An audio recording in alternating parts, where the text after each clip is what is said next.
welcome everyone for this afternoon session around research and development, which is a really obvious follow-on from the sessions this morning around what the opportunity here is in Australia.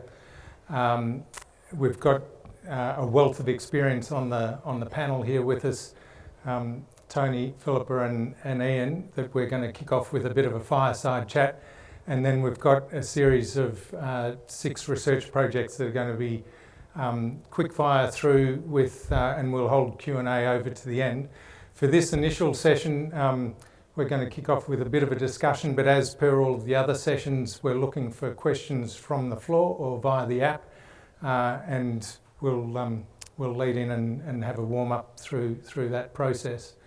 So I think, and you would have heard me say over the last couple of A-Cannabis, is the opportunity we've got here in Australia is unique.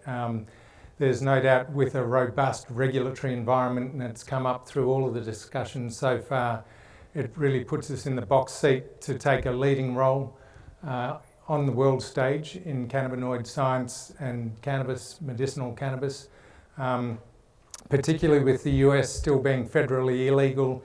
None of the big universities or, normally where the US dominate this sort of space, there's absolutely a vacuum. So the idea of having a well-regulated research environment, which in the growing pains and the early stages might have caused a few issues, but that's again where MCIA as an industry body has provided an important voice back to the regulators to try and ensure we get the structure of it right. But it is a great opportunity. So anyway, enough of an intro from me.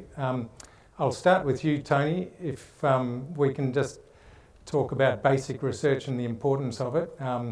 Although I will flag there has been one other question that's already come to me around the hop latent viroid we might touch on as well. But do you want to give us your thoughts on the basic research space? Yeah, thanks, Peter.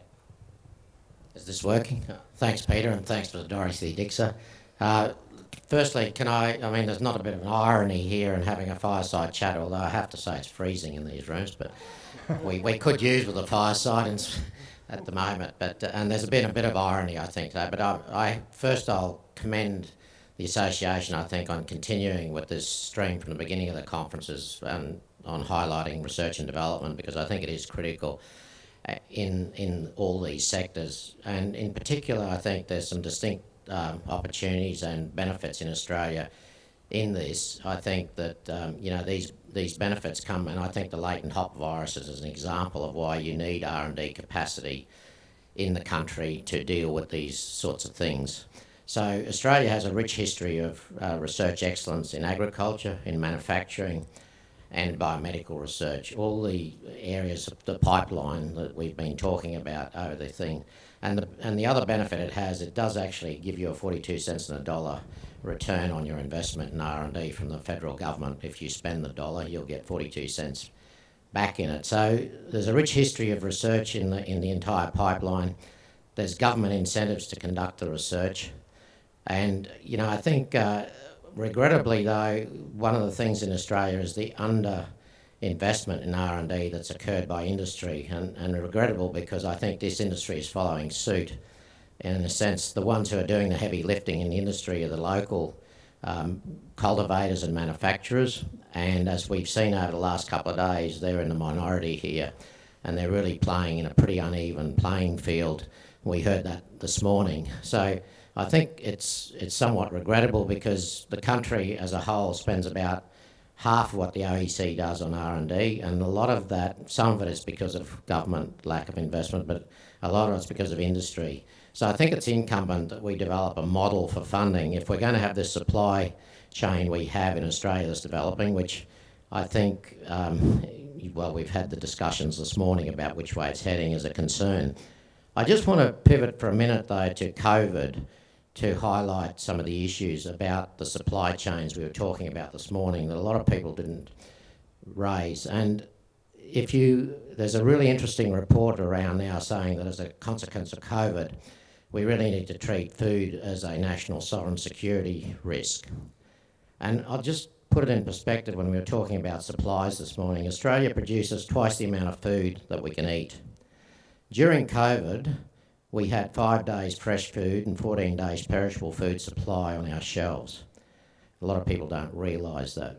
Here we have an industry that we hear this morning where in fact the local manufacturing it's the reverse model. So I really worry about what would happen with our supply chains if Australia doesn't have a domestic capacity to produce and the impact it's going to have on our patients.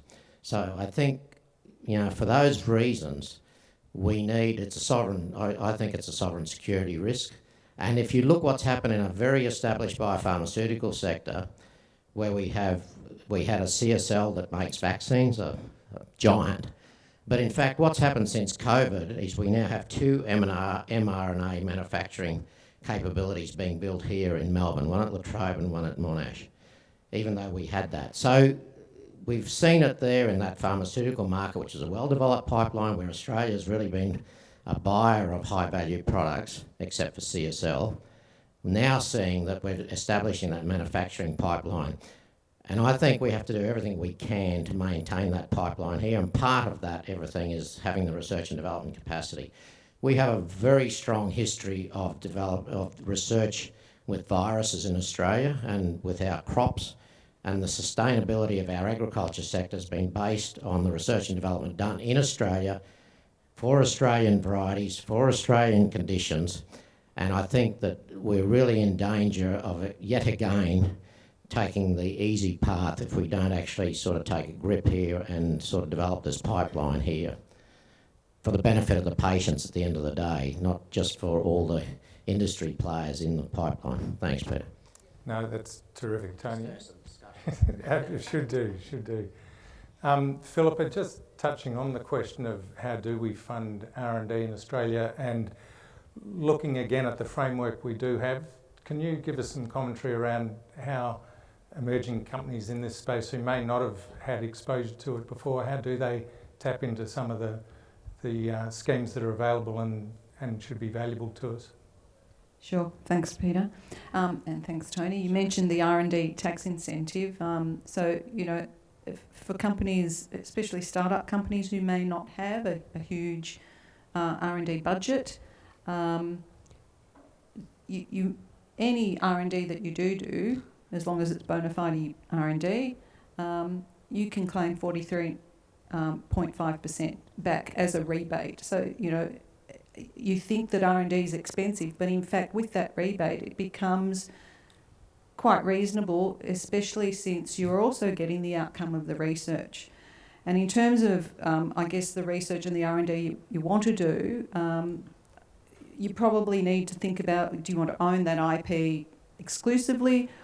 Are you willing to share it, or do you just want freedom to operate? And that might sort of direct you in which pathway you might take, where you might want to do some of that R&D in-house or exclusively with a research partner. And Australia has leading scientists, leading research organisations. We've got La Trobe University, Lambert Institute, CSIRO.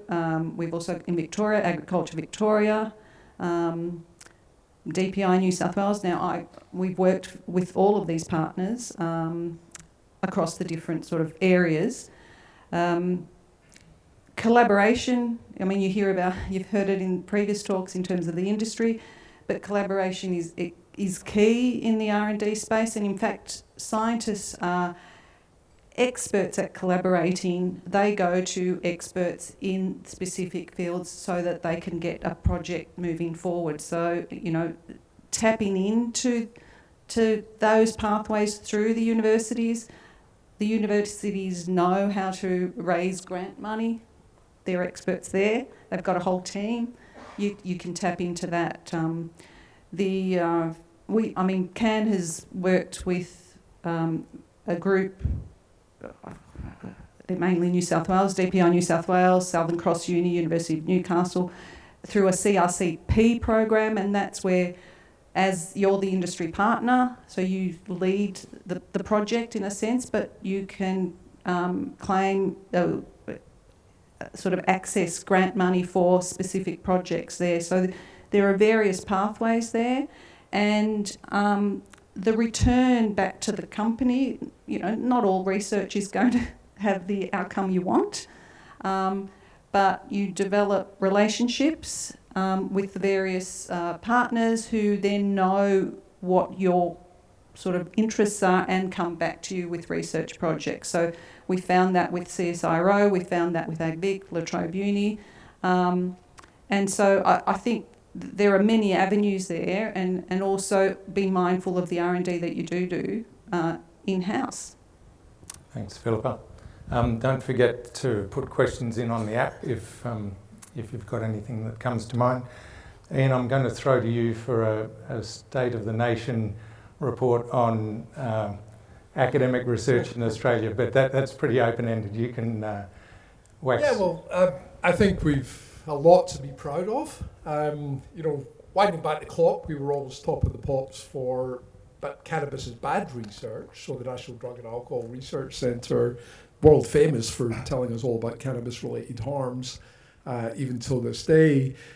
Therapeutic cannabis, well, there's something like 233 clinical trials on the ANZ CTR involving cannabis, which is very impressive. We're definitely punching above our weight. Very novel outcomes. For example, the trial we did in Tourette's syndrome that was published last year was a world first, showing, a 50% reduction in tics in that, very difficult to treat disease. Other clinical trials in chemo-induced nausea and vomiting.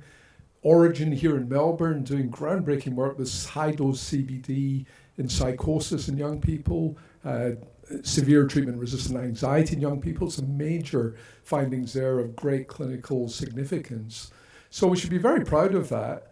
On the negative side of the ledger, we've got a kind of groupthink with the medicinal cannabis industry around 150 of CBD, where I think we've had 5 failed insomnia trials and more to come. So what are you guys thinking? I mean, CBD never had any signal for insomnia. I don't know where that came from, but we do have 150 milligram trials in pain and anxiety that might be a bit more promising, and I've got one underway in nausea and performance anxiety, which could be useful too. So there's a lot to be thankful for. The preclinical side of research is amazing. We're doing work on longevity in worms. We've got cannabinoids that extend lifespan by 30 or 40%, which is world beating. We've got zebrafish models that are unlocking secrets of mechanism in epilepsy and how cannabinoids work to solve epileptic problems and other neurological diseases. So the future is extremely bright. One of the reasons I'm working on lifespan extension is I want to live another 50 years to see how this plays out. A lot to be excited about. I just wish, as you guys said, the industry would get on board a little bit more. There's very little collaborative effort. You guys, the companies that are succeeding seem very happy and relaxed with their vertical integration and their suntans and open neck shirts and just enjoying the profits flowing in. But come on, guys, you have a moral responsibility to fund research to show that your product actually does good out there in the community rather than just selling bucket loads of it. For those who are battling, the smaller minnows in the industry, get on board research as well. It might be the holy grail. It might be how you solve your financial woes by finding some new minor phytocannabinoid with great disease-fighting potential, with new product development, new formulations, new combinations of cannabinoids. So be daring, be bold, get into research. You won't regret it. There's quite the plug and the smack at the same time. Well done. Never shy to... Anyway, no, all good. Are there any questions from the floor before we move across into the research session? Can I put any hands going up for questions from the floor? There are none on the app. So while they're thinking, perhaps I should answer the second question about the hot latent. Yeah, sorry, Tony? Yeah, so known also as Dunning disease. I think most of you who are supplying from overseas know the impacts of it. I think we still haven't seen it here, but Monica Doblin's going to talk to you about some work we're doing with rapid detection of this viroid. And I think it's something that would take 20 minutes, and the industry would have great. It can be applied, by anybody in the industry. So that's the idea of this sort of thing. But I think the other point I'd make is that we're going to have to there are ways of, and Monica's going to talk to you about ways in which we can get virus-free stock But I think at the end of the day, we're also going to have to think about breeding cannabis varieties for resistance to that viroid, because it is pretty devastating. And this will be one of a wave of things that are going to come through. So I think you better be prepared. I'm old enough to remember in Melbourne when we got rid of the Fairfield Infectious Diseases Hospital because there was never going to be any need. And since COVID, we're about to rebuild an infectious diseases unit in Parkville. So I think these cycles come and go around. I think there's many threats to the industry, that are at all levels. And I think there are technologies now that are being developed in other agricultural areas for plant, in terms of, fast breeding of plant varieties, resistance to diseases. And resistance to diseases is particularly an issue for medicinal products, because you can't just spray like you can in agricultural crops and, the spray and pray as it used to be known, although these days it's much more targeted. But I think in this industry they're going to have resistant varieties in order to overcome that, rather than having spraying technologies. But there's all sorts of developments that you can ride through the pipeline. The most important ones at the end of the day are the mechanism of action, because in spite, and this is work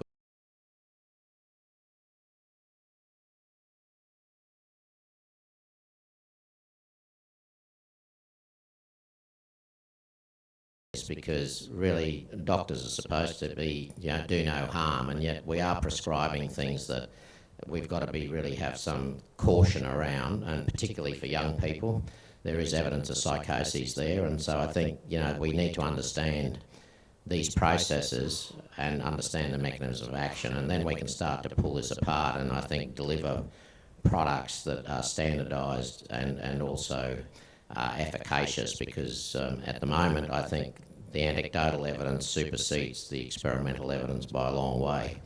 And that's not to say that it doesn't have effects in particular areas, but I think with the research we could expand the areas in which in fact the applications could occur, and I think it's just such a treasure trove of potential bioactives, as are a lot of these medicines that have come through the traditional schemes. And that's why we need that investment, as Ian said, in the R&D to really test this and evaluate it.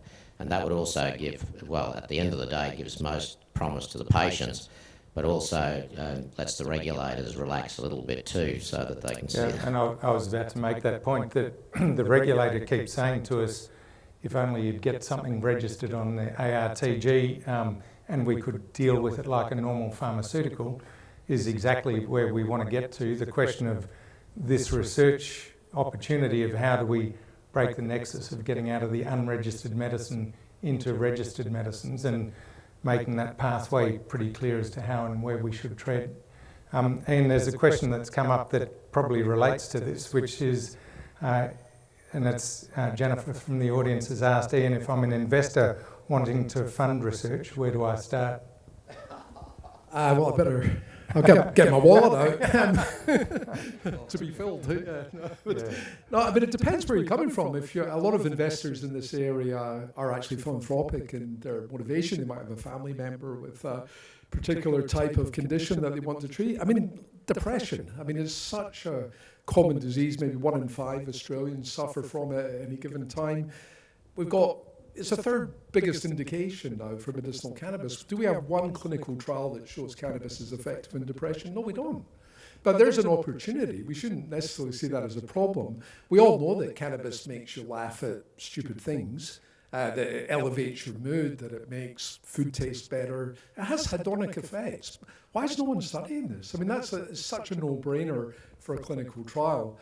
If you're a serious sort of non-compassionate, non-philanthropic investor, then I would say the future is probably in the minor phytocannabinoids. For example, CBN, I think, is really interesting. We've just finished an unpublished clinical trial showing significant effects of CBN on sleep, much better than CBD 150 or THC. There's an opportunity. CBG, CBDA, I think, is very, very interesting. We also have a library of 1,000 proprietary compounds that are derived from plant cannabinoids, and some of them have amazing potential. So there's investment there. You don't have to fund me or my group or the Lambert Initiative, but there's opportunities out there, and it's a rapidly developing field, novel formulations. crack CBD 150. We will get a CBD 150 S3 medication, just everyone's looking at the wrong indication. So find the right indication, I can tell you a couple, and fund that. And there's maybe $200 million for the first mover into S3 CBD in Australia. So why wouldn't you invest in that if you've got a good idea? Yeah, no, good leading, Ian. And what we'll do now is we'll tag team across to the research presentations. The fireside chatters are going to stay at the front and be available for general questions at the end, so let's, a round of applause, thank you, to kick us off in this research session. Thanks, Ian. So if our research presenters can come up now and join me on stage, we're going to do this in a pretty quick fire, 7 minutes each presentation. And we've got Ross Bathgate who's going to be first at the lectern, so I'll let him stop there and we'll kick things off. Thanks, Ross. Thank you very much. Yeah, that's fine. Where are we at? All right. Thank you very much. I'll try and keep this as quick as I can. So just to introduce myself, so I'm from the Florey Institute. Those who don't know the Florey, it's down in Parkville on University of Melbourne. Where it's the largest brain research institute in Australia and indeed the Southern Hemisphere. This slide just shows the main building on the Parkville campus right across from the Royal Melbourne. We have other campuses out at the Austin Hospital as well. And a disclaimer, no, I don't have a drug on the market or anything. I don't know a lot about cannabinoids. I can't even say it. So why the hell am I here? So very recently, the hub, medicinal, ARC medical hub at La Trobe recruited us in, and it comes to this theme of, understanding a mechanism of action that Tony was talking about. Because at the floor, the most common target of cannabinoids, both endocannabinoids, synthetic cannabinoids, phytocannabinoids, are, these cell surface receptors in humans, ion channels and G protein couple receptors. And so at the Florey, the group of Chris Reed, who's the leader of the epilepsy mission at the Florey, is an expert in ion channels, and they have some remarkable models of epilepsy related to genetic epilepsies related to ion channels, and we're going to get a fantastic story on this from Chase McKenzie in a little while. And my group have expertise in G protein couple receptors. Our group does therapeutic development against these receptors, so we have a lot of expertise around these targets, how to target them with drugs, understanding how drugs interact with these receptors, and the mechanism of action. So this is where sort of our group is fitting into this whole. So what are GPCRs? These are proteins that sit at the cell surface that are actually the largest family of proteins in the human genome. And why? Because they sense just about everything. Your eyes, everything you see comes through a GPCR. Light activates these receptors. Most of what you smell, what you've just had for lunch and you've tasted and smelled, comes through G protein couple receptors that sit at the cell surface. They respond to these external stimuli and they interact with these things called G proteins, which is on the slide, and also these other proteins called beta-arrestins within the cell. And these are all ways which they transduce signals into the cell. And not surprisingly, they're also the largest target of drugs currently in the market. So what are we going to be doing? We're going to be helping sort of get back to mechanisms of action on a lot of these phytocannabinoids, really understanding potency, efficacy of especially new novel phytocannabinoids. And what will we be looking at? Well, the main kind of known receptors for at least endocannabinoids are the CB1 and the CB2 receptors, but there are also a lot of other known receptors that are targeted, including one called GPR55, but also, just like the Lambert Initiative is doing, potentially looking then at new targets as well. There are other ways to do that. And look, the most important thing to kind of know here is that, the phytocannabinoids, endocannabinoids, and synthetic cannabinoids, they all exert, different effects on these GPCRs by either CB1 or CB2 or other receptors. You know, they can act as full agonists on the receptor. They can completely activate them. They can bind to these receptors but only partially activate them. They can bind to these receptors and block the endocannabinoids so that they actually antagonise their actions. And like CBD, they bind, or they don't. That's controversial, I think, to the receptors and actually modulate their actions in different ways. And all of these things really result in different types of biologies. And most recently in the GPCR field is this concept of even biased agonism, where a ligand normally binds, so your endocannabinoid to a CB1 would normally bind and have both G protein and non-G protein dependent signaling. But you can get these compounds that bind, but they only stimulate part of the pathways that these receptors are used to activating. So it might be through G protein independent only, or G protein pathways, or a mixture of both, less or more of each other. And this is what's called a bias agonist. And a lot of the literature is now coming out that a lot of these phytocannabinoids are bias agonists, these receptors. And why is this important? Because all of this relates to distinct biological actions, mechanisms of actions, and we need to understand that at the cellular level. So this is what we're going to be doing, looking at this really at the fundamental level, going back right to the cell-based level.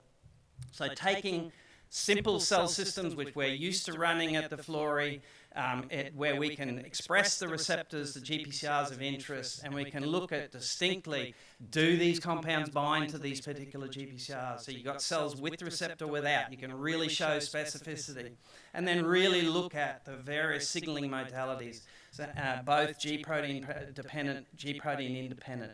And in this sense, we can get a really good understanding of the cellular targets of these phytocannabinoids, and really then kind of get an understanding of then what these compounds might be able to do. And I'll just leave it at that and pass to the next speaker. Well done, thanks Ross. Professor Monica Doblin, next up. Thanks, Peter. So thanks again for the opportunity to speak today. I'm the Research Director of the Medicinal Agriculture Hub that Tony and Ross have introduced. I'm going to begin, I hope.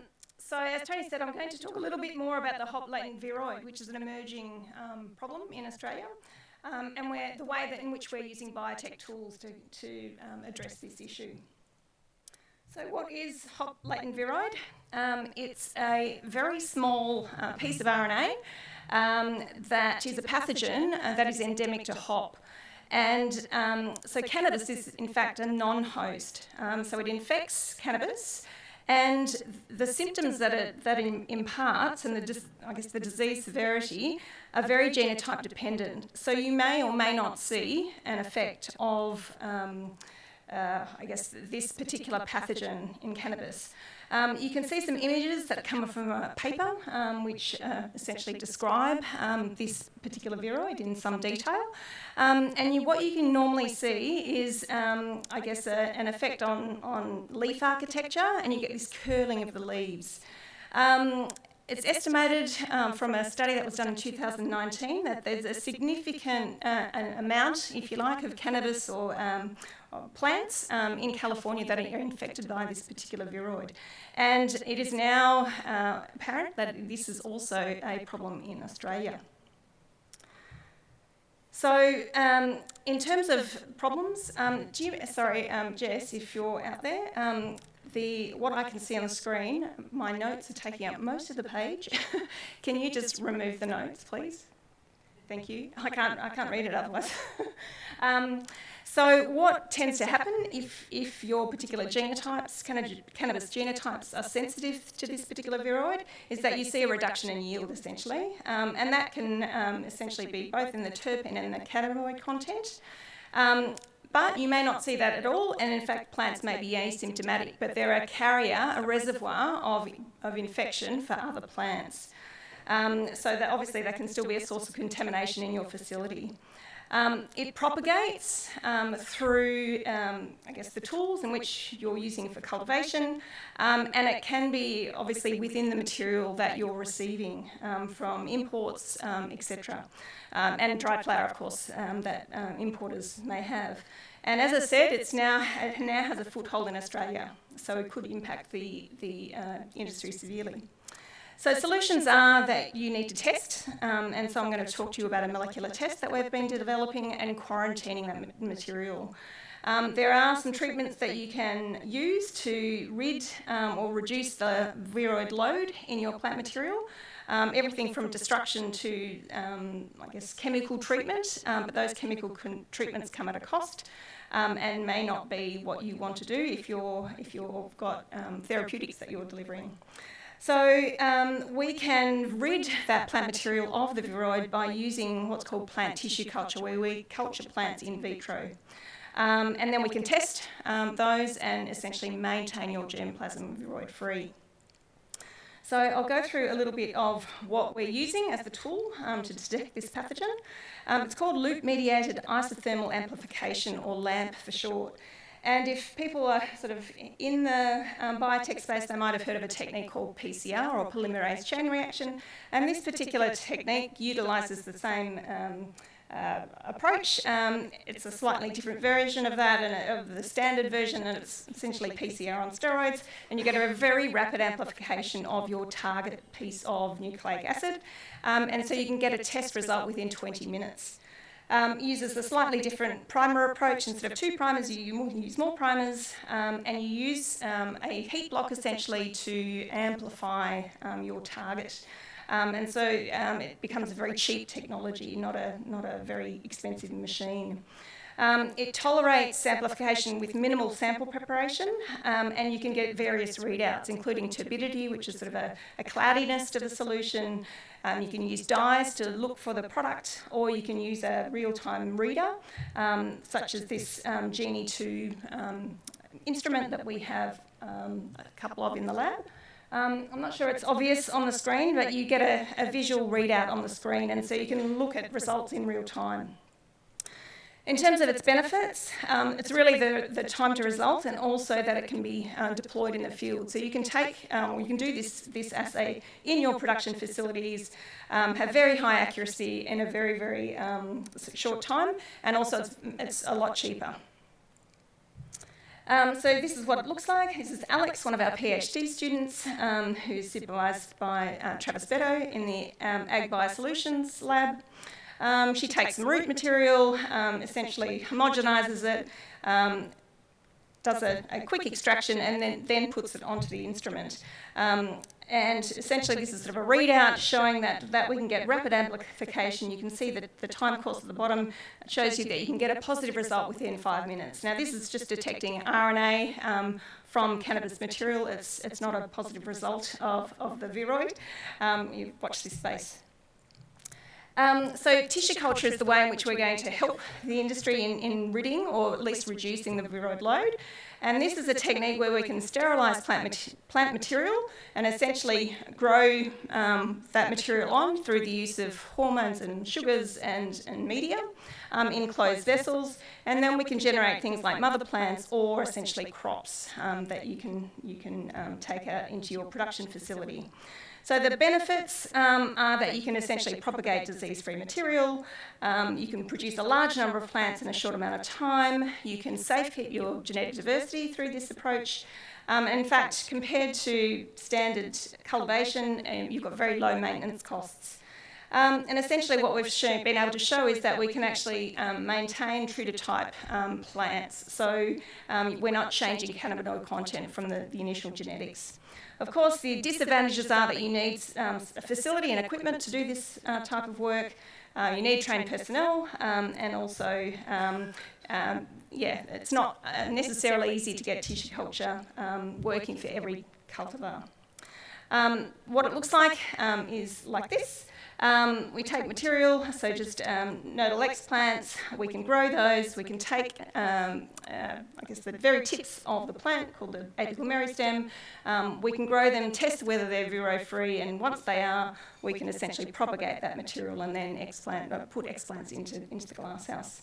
I'm over time, but the promise is that we can use this type of LAMP technology to future-proof the industry, obviously, against this particular pathogen, using a strategy where we're testing regularly and using good hygiene practices, and also that we can roll out those types of tools to other pathogens. And no doubt, the major pathogens, for example, could be tested in this way. I'll leave it there. Thank you.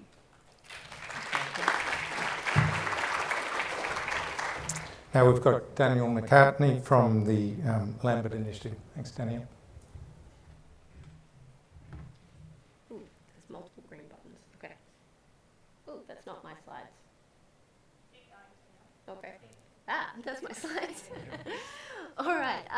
Moving on. So good afternoon, everyone. My name's Danielle, and I'm a research fellow at the Lambert Initiative for Cannabinoid Therapeutics. And today I'm going to be speaking about a trial we conducted last year looking at the effects of CBD on exercise enjoyment. So we know, of course, that exercise can improve physical and mental health, but that it can also be unpleasant, often inducing physical discomfort, pain, fatigue, and negative feelings, or negative affect, as it's known. 2 recent studies have actually looked at whether CBD might be able to enhance the subjective experience of exercise. So Gibson, over here, conducted a semi-randomised controlled trial of 11 highly active individuals, and this study showed that CBD-dominant cannabis inhaled ad libitum increased positive affect or positive feelings, as assessed using the feeling scale during a 30-minute fixed-intensity treadmill run. Meanwhile, Sahinovic, which was actually our research group, conducted a pilot RCT of 9 endurance-trained males. And we found that CBD, this time 300 milligrams consumed orally, increased positive affect during a 60-minute fixed-intensity treadmill run. So these preliminary findings seem to suggest that CBD might be able to improve the subjective experience of exercise. However, further research is required to confirm as such, and more importantly, to determine whether these effects are sustained under more ecologically valid or real-world type conditions. So with this in mind, the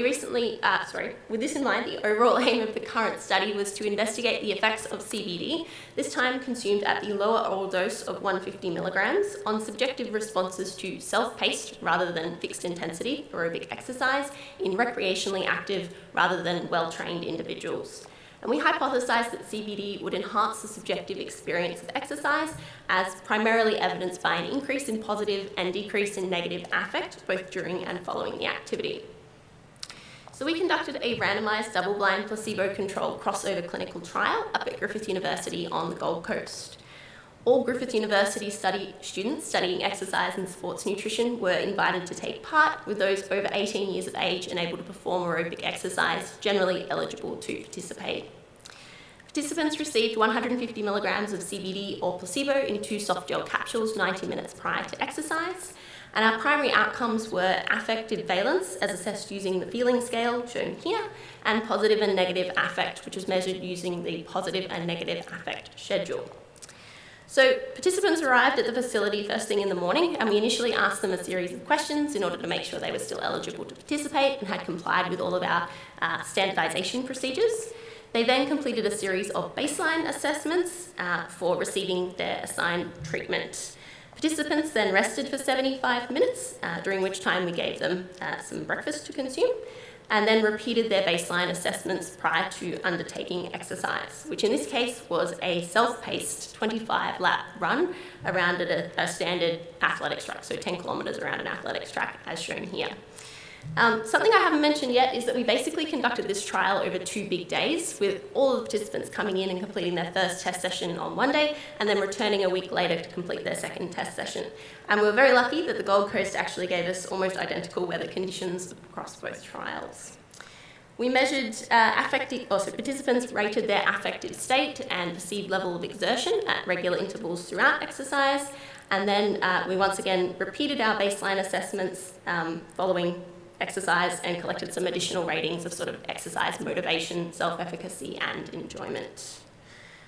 Okay, so this picture contains a lot of information. I'm just going to point out the important things, namely that we randomised a total of 52 participants to either CBD followed by placebo or placebo followed by CBD, and 51 were included in our final analytical sample. Again, too much information, but just to draw your attention to the important things, we had slightly more males than females in our 51 sort of participants. They were relatively young and had a BMI that was usually either in the healthy or overweight range. They weren't really a 10-kilometre running sort of population. As you can see, 20% of them hadn't done any running in the 2 weeks preceding the event, and those that had were usually running sort of between 3 and 5 Ks per incident. They also weren't really a cannabinoid consuming population, so only 2 participants had used cannabis in the 4 weeks preceding the event, and very few had ever used CBD.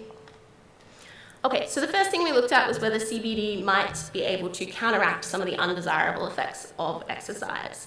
And we did see 2 undesirable effects. So the first one, as anticipated, was that participants experienced negative affect during particularly the latter stages of the run, as evidenced by their negative feeling scale ratings shown here. They also rated their pain higher following exercise than prior to exercise. When we look at these graphs by treatment, we show that 150 milligrams of CBD didn't influence either of these responses. In fact, CBD had no significant effects on any of our primary or secondary outcome measures, which included things like anxiety, sedation, perceived exertion, run time, exercise enjoyment, and so on and so forth.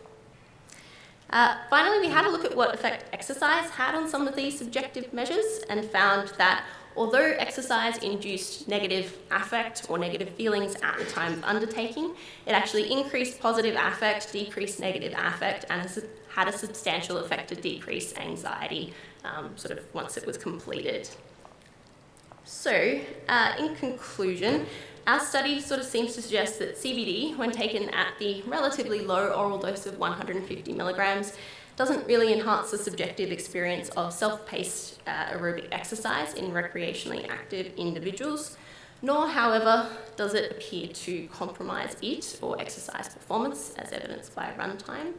So these findings suggest that CBD use is safe under exercise conditions and unlikely to impede physical activity participation, which I guess is important if lots of people are taking it. And I think our study also reaffirms and demonstrates the powerful mood-enhancing effects of exercise, which maybe sort of set the benchmark for what we're looking for in a therapeutic agent. Thank you. Thanks, Dana. Now call on Chase McKenzie from the Florey Institute. Thanks, Chase. Hi, I'm Chase. Thank you for the introduction. And yes, I'm at the Florey, which Ross showed our beautiful building before. So I'm going to take you on a little bit of a story about a rare type of epilepsy. So Dravet syndrome is a rare and catastrophic form of childhood epilepsy. So it begins early in life, often in infancy, and it's characterised by severe and frequent seizures in young children. They often also have developmental delay, motor impairments, abnormal socialisation, and what's really challenging is that they're usually resistant to common antiepileptics, so they're very difficult to treat. So a lot of work has been found that predominantly Dravet syndrome is caused by variants in the SCN1A gene, which encodes for a voltage-gated sodium channel. And a lot of this work has really therefore been focused on how this gene causes epilepsy and how we can treat this. But there are actually other ion channels that also can cause Dravet syndrome, and there's been a lot less work in this space and it's less understood how these cause epilepsy. So the Lambert Initiative have done a lot of work previously looking at how different types of cannabinoids impact an SCN1A mouse model, and they found that they can actually reduce their mesogenic seizures using particular cannabinoids, which has been really amazing, and it's meant that cannabidiol has now been added as a treatment for Dravet patients in, among another, a cool toolkit of other therapies as an adjunct therapy. And so our question now was, well, do cannabinoids work in Dravet that's caused by pathogenic variants in other genes? And the story really begins with a young girl called Ebony. So that's me actually in the middle 5 years ago calling Ebony when she was 2.5 years old. Ebony has Dravet syndrome, and she has very severe and frequent seizures and developmental delay. So at 2.5 years old in that picture, she wasn't yet walking or talking, and she's now 7.5, and her 3-year-old brother has already surpassed her in development. And her condition is genetic, so it's caused by a pathogenic variant in her HCN1 gene, and she's also resistant to common antiepileptics. So Ebony's parents approached us 5 years ago asking for help, and the first thing we thought to do was, well, how is her gene causing her epilepsy? And so to look at this, we generated a mouse model. And this mouse has the exact same variant that Ebony has, but it's a mouse version of this. And it's been really interesting because this mouse actually has a lot of common phenotypes that Ebony also has. So they have developmental delay. So even in this picture, the mouse that's on the left is one of the Ebony mice, and on the right is one of its sort of wild type or normal counterparts. And you can see it's smaller than its wild type counterpart. They are hyperactive. They have social and learning deficits. And incredibly, they also have a similar EEG phenotype as Ebony does, for example, or other patients with HCN1 epilepsy. So they have this epileptiform spiking activity, and they also have seizures, but the seizures aren't as frequent as in Ebony. But we found that the epileptiform spiking is very frequent, and we've actually found it's been an incredible biomarker for looking at common antiepileptics. And so we've done a drug screen where we look at common antiepileptics in our mouse and see if they reduce or increase the number of spiking that we're seeing. So you can see on there that some of the drugs were increasing the spiking and they're making things worse, and some were reducing. This is quite similar to the patient. So when we first met Ebony, for example, she was on lamotrigine, and you can see that as they were kind of slowly increasing the dose, you can see the number of seizures were also increasing. And we saw this in our mouse. We had quite an adverse response in our mouse with increased spike rate. And then Ebony was put on sodium valproate, and she's now seeing a reduction in seizures, which has been really good, and we saw this in our mouse model as well. And don't worry about reading all of that, I'll go through a little bit, but basically, once we published this data, it sort of ended up on a Facebook page of parents who have children around the world with these HCN1 epileptics variants. And basically, there was a mum from Poland who said that she was desperately looking for a treatment for her son. Her son has seizures which occur every week and last for up to 3 days, so it's quite catastrophic.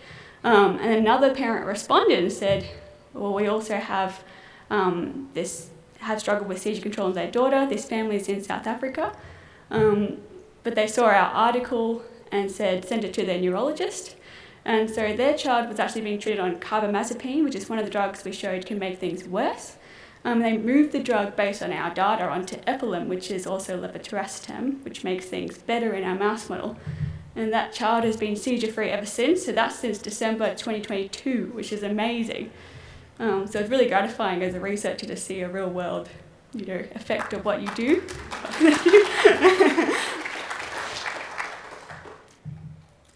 So based on this, we thought, well, then can we test cannabinoids as well and add this to the toolkit for these patients?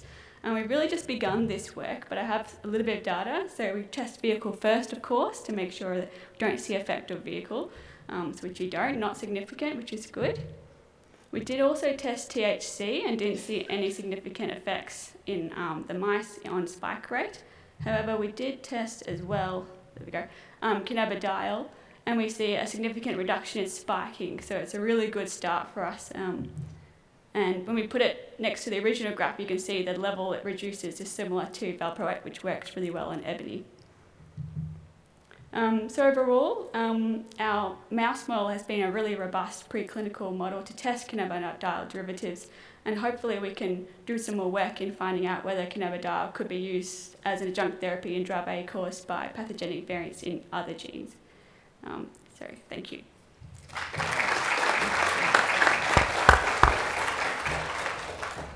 All right, we'll have now finally in this session, Rupinder Brar is going to give us an update on Green Lab, a commercial player in this space. Good afternoon, everyone. My name is Rupinder Brar. I'm a founder and director of Green Lab. So Green Lab is based in Lincoln University in Christchurch in New Zealand. We got the license to do the research from Ministry of Health in New Zealand. So We are the part of New Zealand Medical Cannabis Council. That's representative organization for a New Zealand medical cannabis sector focused on equitable and affordable access to cannabinoid-based medicine for better patient outcomes. And all these the big companies over there, including us, are part of that council. To do this, to find the from the plants to find the unknown, we have lots of our partners with us who are working with us to do the research on plants. So Helios is one of them. So we are doing the fee for service for Helios, and we have collaboration on genetic evaluation of medical cannabis. So we are doing in the university. So they came to see us, and then we start working on them, working with them, and we are doing almost 1 year with them now. So Helios is also they have the state of the art facilities, but they didn't have much enough information on the plants, different kind of plants there in New Zealand. So we are helping them to and other companies to helping them to give us the consistent data on the plants, what plants can be given to the controlled environment where they can grow, and give us the consistent medicinal oil of the CBD and THC. So what happened in the past? Like there's a mismatch between the researchers in the industry in the USA. If you see in 2017, there was University of Mississippi was doing the research on this for 20 years, and they have the 27% of the THC levels. But later on it was given to the states, and the states are giving less or more of the THC levels. So there was a big mismatch. The researchers was unable to produce the similar plants or the similar THC levels or CBD level plants, so which can be given. So this was the big mismatch was happening in US, and there was so much articles on that the research stalled by federal inactions because of the different laws on federal and the state levels. So that's where we saw the opportunity that how can we produce the research on plants and give the consistent level of plants so they can be used in the to get the oil. So this is our lab where we have the three scientists are working on. So what we from the Ministry of Health given us the license, so we can bring any number of plants from outside to the lab to do the research, which they are growing in New Zealand from long time. And then we are not doing into the soil, we are doing into the rock wool, because of that's the consistent way of doing. If you do in a soil, if the soil does change, the plant also changes. So we are doing very consistent, putting everything in rock wool in there. And we are all doing this research under the base of fully controlled environment, which is bring all the temperature, the light, the humidity, carbon dioxide, everything is controlled. And it is also from the mothers, and then we stress the plants, and then we do different type of temperature, so that can give us the different type of plants, and also different cannabinoids they grow. Depends on how much we stress to them. And then next to our facility, we also have the state-of-the-art lab where we take the plants and do the research. And then we are at the moment doing research on 14 cannabinoids and 44 terpenes, and which is the data. If you want, I can send, and people can contact me. I can ask my scientists to give you the data what we have done till today on those. We also now another problem is happening with the plants that we don't know how to do the waste management. A lot of people used to burn the plants for the waste, which we are working with the University of Auckland, and we are working on that. How can we can do the waste management?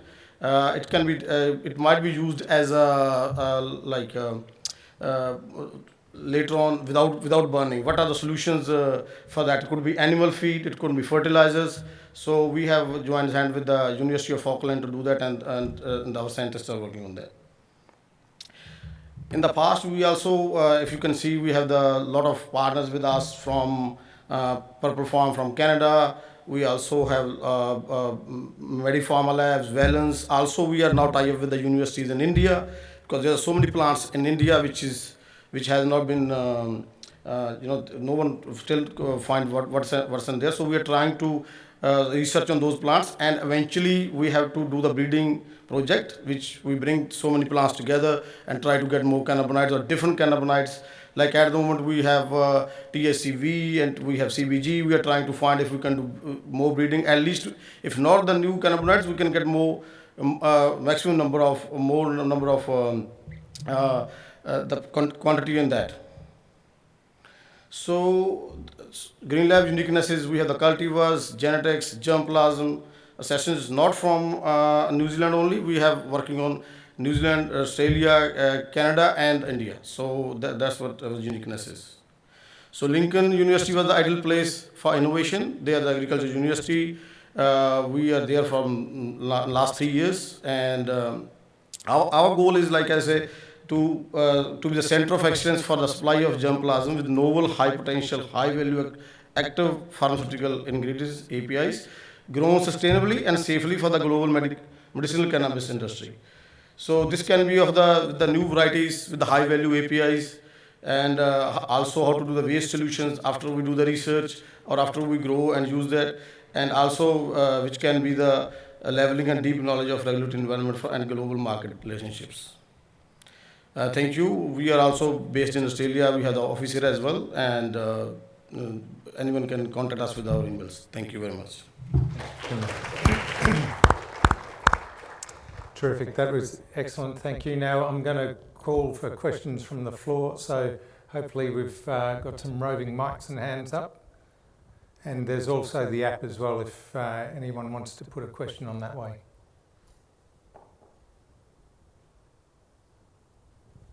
Yeah, in the middle at the back there.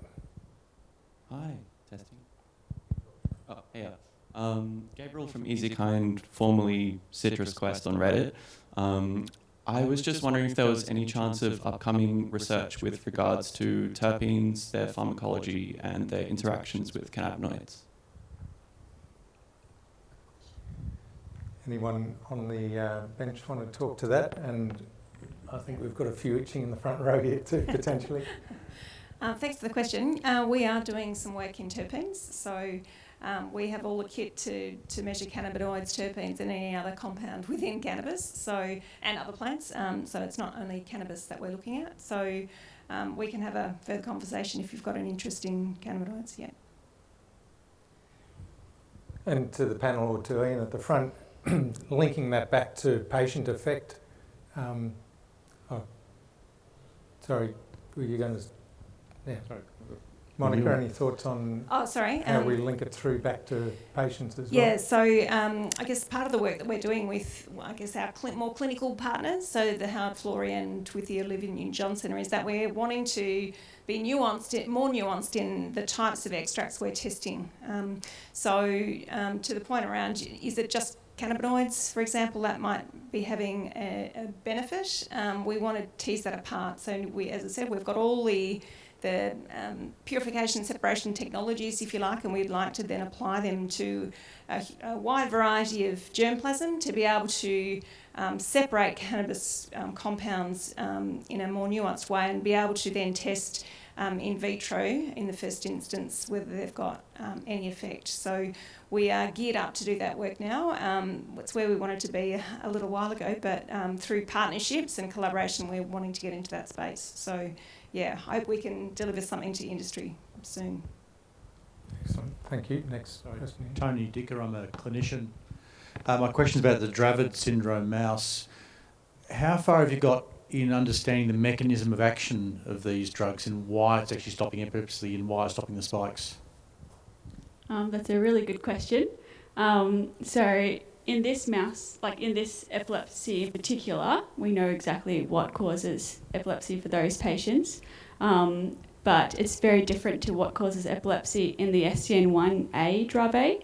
And so in terms of exact mechanism of action of the cannabidiol in the mice or the patients, we're not sure yet, but we're sure that it would be, I'm not sure, but I would say it would be most likely a network effect because it's having a similar impact in both models.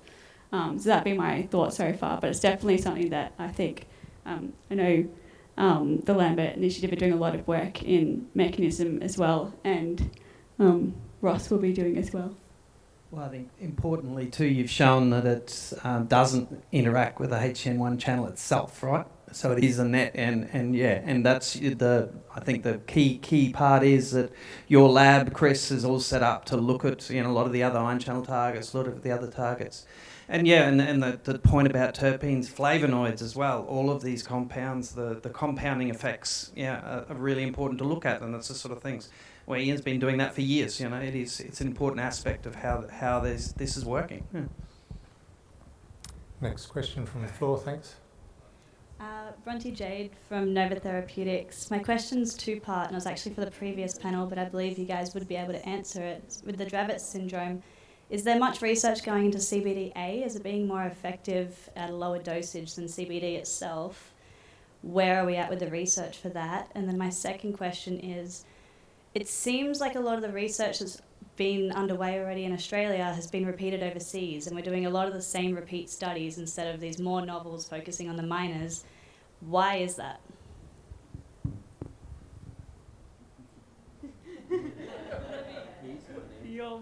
Yeah. Well, we haven't personally started to look at the CBDA, for example, but it's definitely the next thing we'd like to do. We just wanted to start with, because we've just started, we really needed to show that the work that's already been done in other models would work in our model first, and then we can move into that space. And it's definitely where we'd prefer to be looking as well, because CBD, for example, we know that the mechanism of action is very, very broad. It has, as Ian was saying, 83 targets that it hits. So we would really like to be moving into things and looking into finding ones that are more specific and have less targets that they hit as well. Yeah. Demi, can we have a mic down the front here before the next question, sorry? Oh. Sorry, just very quickly. Yes, CBGA was probably our best of the acids. We went in with a lot of hope around THCA from Dustin Solak's clinical work, but it was CBGA that was a standout, which is untested clinically so far. Just to the terpenes, I encourage people to think of the terpenes with some skepticism. When you have a beer, you get that lovely hoppy aroma that adds huge amounts of enjoyment, but the psychoactive properties of the ethanol. And cannabis is a bit like that. You get these lovely taste notes with terpenes, but try as hard as we couldn't get terpenes to modulate pharmacological effects of THC and CBD in cells. There's a minor clinical effect that Ryan Vandry supported. Limonene has very tiny effect sizes on anxiety when combined with cannabis, but it's a lovely idea in search of evidence at the moment, the terpene hypothesis.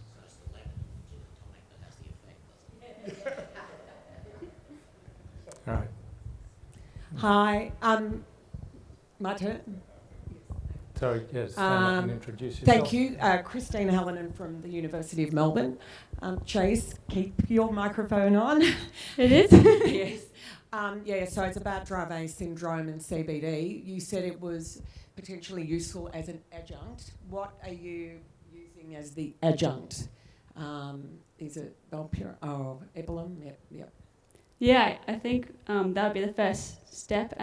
So to look at as an adjunct and to look alongside Valpro, I think would be the first drug to try, because we know it works really well in patients and it does have some side effects, but it seems to be one of the most commonly used amongst those patients. And we do have to be very careful when we try adjunct therapies, because these patients are very vulnerable to having to worsening their seizure phenotype, etc. So that's something else we need to be very careful of when we select those drugs. Yeah.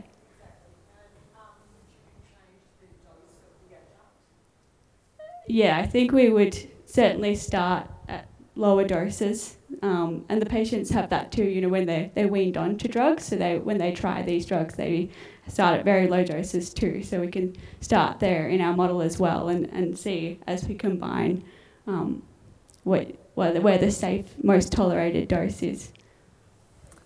Thanks, Chase. Question in the middle here. Finally. Thank you. This is a question for Danielle. Congratulations on your clinical trial, and it's really interesting data.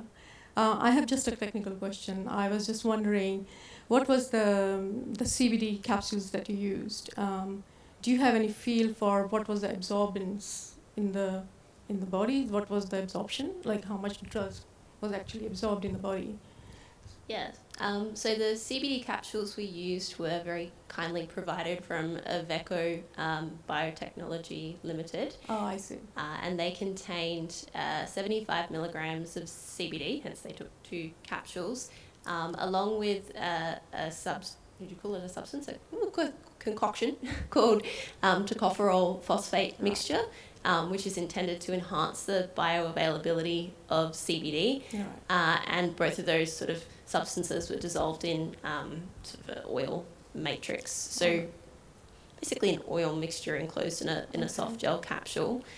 Unfortunately, we don't actually know a lot about how well that was absorbed or what the PK sort of parameters were, because we had so many people, on our hands at once. We had 50 runners on the track, and we couldn't obtain blood samples or anything like that to confirm sort of what concentrations were reached. So it's a question for another day, unfortunately. I know. This could help explain some of your data. Okay. Thank you. Thank you. Thank you. Now we've got one question from the app here, Monica, that's for you regarding the hop latent viroids. Does the plant only get infected once sprouted, or can the virus be carried in the cannabis seed? The answer is yes. There's limited reports, I guess, in online, but yes, there is reports that it can be carried in the seed, and I guess there's reports of it being carried in pollen and so on. So I think it's fair to say that it can be transmitted through a number of different types of tissue, and even, I guess, trying to cure it from the shoot apical meristem. It does.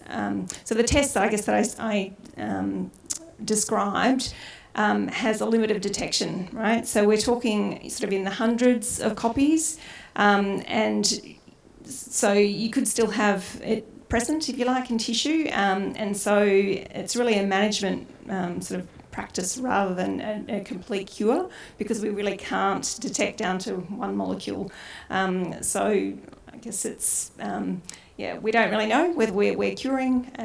It's a question of management through both the detection means and then also sort of quarantining and so on. I hope that sort of answers it. Thanks, Monica. And there's one more online, but in fact I'll use it as it's more of a statement than a question wrapping up this session. Mel Matthews said, still so much we have to discover. Do you think this impacts on a more resistance to cannabis across the medical profession, although we can see clear benefits in practice? And I think the research session at last year's A-Cannabis and this year's A-Cannabis just shows how exciting this area is, the work we've got on the go. Congratulations to all of you with how you presented it today. It's fascinating work that's going on a whole range of areas, but there's still a whole lot more to do. So let's thank the panel now, and we'll then move into... Thanks, panel.